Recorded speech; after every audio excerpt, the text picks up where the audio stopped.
హైదరాబాద్ అభివృద్ధికి కొత్త తరం నాయకత్వం అవసరం ఉందన్నారు టీజేఎస్ చీఫ్ ప్రొఫెసర్ కోదండరాం.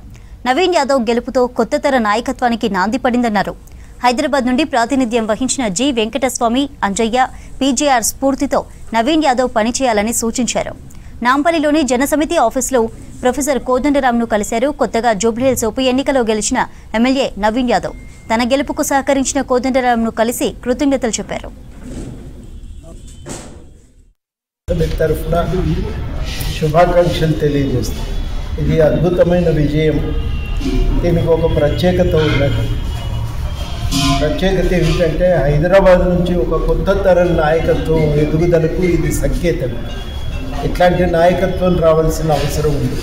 బస్తీల నుంచి, బడుగు బలహీన వర్గాల నుంచి ఒక కొత్త నాయకత్వం వస్తే తప్ప హైదరాబాద్ నగరానికి ఒక అభివృద్ధికి, నగరాభివృద్ధి కోసం ఒక మార్గనిర్దేశన చేసుకోవటం సాధ్యమయ్యే విషయం కాదు. అట్లా ప్రజల తరఫు నుంచి బాగా చదువుకొని మంచి ఆర్కిటెక్చర్ చదివినటువంటి ఒక యువకుడు మరి వాళ్ళ గెలవటం అనేది చాలా సంతోషదాయకం.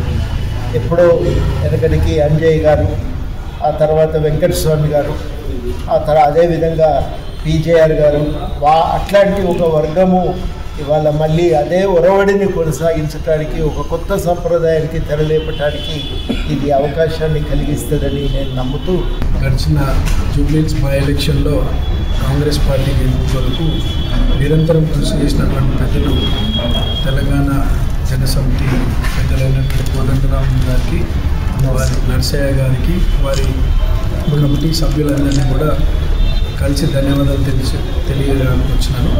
వారందరూ నిరంతరం పార్టీని గెలిపించుకోవడానికి, బీసీ సామాజిక వర్గం నుండి వచ్చినటువంటి నన్ను గెలిపించుకోవడానికి, భవిష్యత్తు తరానికి ఒక మంచి నాయకత్వం ప్రోత్సహించాలనే ఉద్దేశంతో పెద్దలు కోదండరాం గారు వచ్చి కష్టపడడం అందరూ చాలా సంతోషపరిచినటువంటి విషయం. కష్టపడిన దానికి మా ప్రజలందరూ కూడా గౌరవం నిలబెట్టే విధంగా అందరూ మంచి మెజార్టీ ఇచ్చి నన్ను గెలిపించినారు. అందుకు పార్టీ పెద్దలందరినీ కూడా కోదండరాం సార్ని, నర్సయ్య గారిని, కమిటీ సభ్యులకు మరోసారి ధన్యవాదాలు తెలియజేస్తాం. ఇందాక పెద్దలు చెప్తున్నట్టు ఈ హైదరాబాద్ నగరానికి గతంలో వెంకటస్వామి గారు, పి జనార్దన్ రెడ్డి గారు ఎట్లయితే నాయకత్వం వహించినారో, ప్రజలకు అందుబాటులో ఉంటూ ప్రజాసేవ చేస్తూ మంచి పేరు సంపాదించినారు. అట్లా నాలో కూడా ఉండాలనే ఉద్దేశంతో వాళ్ళు మద్దతు పలకడం మాట్లాడుతూ ఉన్నారు. తప్పకుండా పెద్దల మీరందరి ఆశీస్సులు, మీ అందరి సలహాలు, సూచనలతో అవన్నీ కూడా పాటిస్తూ